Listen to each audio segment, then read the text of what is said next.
Pag-usapan natin ngayon mga sangkay ang lagay nitong bansang Russia na kung saan pinasok na nga po nitong Ukraine. Ngayon kasi, nagkaroon po ng isang biglaang pagpupulong ang China at Russia. So ang tanong dito, nang hihingi na nga ba ng tulong ang Russia ngayon sa China dahil nga po sa agresibong pananakop ngayon ng Ukraine sa Russia? Mukhang nabaliktad na po ang sitwasyon no?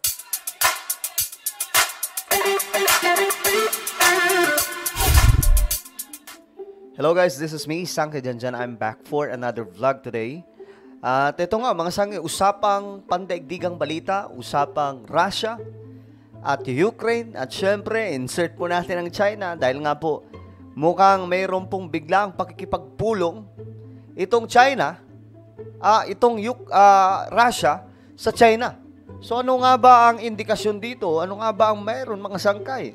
Sabi po ng iba, ito daw po ay senyales ng kahinaan ngayon ng Russia na tila baga nangihingi na po ng tulong sa China. Well, anyway, before we start guys, pakisubscribe po muna yung ating YouTube channel. Ayan po. Sa baba ng video na to makikita nyo po mga sangkay yung subscribe button. Pindutin nyo lamang po yan, tapos i-click nyo yung bell at i-click nyo po yung all. Sa mga nanonood naman po sa Facebook, i-follow nyo po yung ating Facebook page. Alright guys, pag-usapan po natin ito.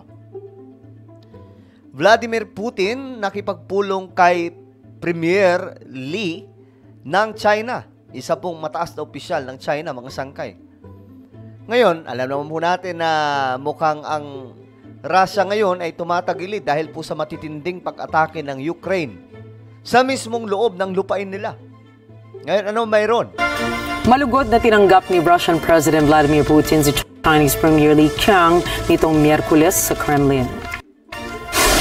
Pinuri ni President Putin ang lumalagong ugnayan sa kalakalan ng Russia at China at sinabi rin na nakapagbalangkas na ng iba pang malalaking plano ang dalawang bansa. Anong plano kaya yan, mga sangkay? Plano ba ng sabay na pag-atake? Kasi ngayon, ang Ukraine, ang nasa likod po niyan, buong puwersa ng West. Yung West countries.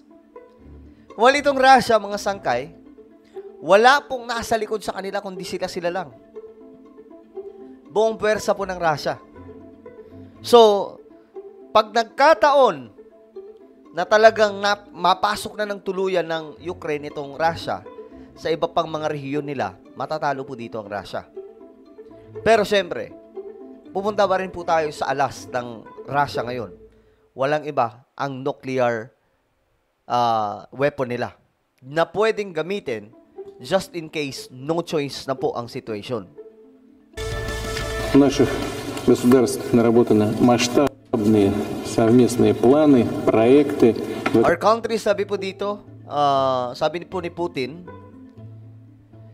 our countries have large-scale joint plans, projects in the economic and humanitarian areas. Проекты в экономической, в гуманитарной сфере. We expect them to last for many years. Рассчитаны на многие годы вперед. Соответствующие. Together with our friend, President Xi Jinping, we have set the appropriate reference points. Ориентиры мы определили с нашим другом, с председателем Си Цзиньпинем. Наметили в ходе during our summits both in Moscow and Beijing. В Пекине. Okay. Ngayon, syempre, talagang pagdating po sa economic growth, ang dalawang to ay magpartner Pagdating po sa defense, pag-usapang kasundaluhan na po nila, we know how powerful these two countries, Russia, China, parehas po higanting bansa, parehas po namamayagpag, parehas po nasa top sa listahan ng pinakamalalakas ng mga kasundaluhan sa buong mundo. Siyempre, number 1, Amerika. Number 2, Russia. Number 3, China. Pero pag nagsama ang dalawang to, matindi. May kalalagyan mga sangkay ang West. Kaya nga po mga sangkay, marami ang katanungan ngayon ng ibang mga eksperto tungkol po dito sa pag-uusap ng dalawang bansang to. Ano meron? Nanghihingi na ba ng saklolo itong itong Russia dahil nga po ngayon pinapasok po sila ngayon ng Ukraine.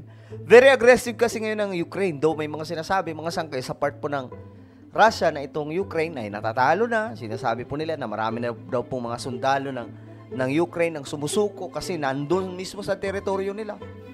Pero pagdating naman po sa balita mula sa Ukraine at Western countries, sinasabi po nila na natatalo ng Russia at nagsagawa ng araw po ng kampo ang Ukraine sa loob mismo ng lupain ng Russia. Ngayon mga sangay, medyo napapaisip lamang po tayo dahil ito'y biglang pag-uusap ng dalawang leader ng bansa. Ano ang mayroon?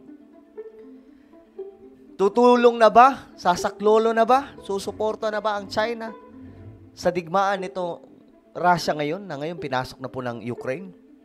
Binigyang diin rin ni Putin ang kahalagahan ng China sa pamamagitan ng planong pakikipagkita kay Chinese leader Xi Jinping sa Beijing. Sinabi naman ni na nananatiling handa ang China sa anumang usapang kooperasyon sa pagitan nila. Anong usapang kooperasyon na yan? Medyo alam niyo mga sangkay, pagdating sa mga ganito, marami po talagang sekreto yan. Hindi po nila ibubunyag yan kung ano po ang kanila na pag-uusapan na malalim. Marahil ngayon mga sangkay, ang ibubunyag po nila ay patungkol po sa economic connections ng dalawang to, yung kalakalan nila. But at some areas ng pinag-uusapan, tingin ko may kasama po dito mga sangkay na usapan sa digmaan ngayon sa Russia. Kasi pinasok na po sila ng Ukraine Ayan o, we are ready together with you to fully implement the agreement reached on the top level and constantly expand.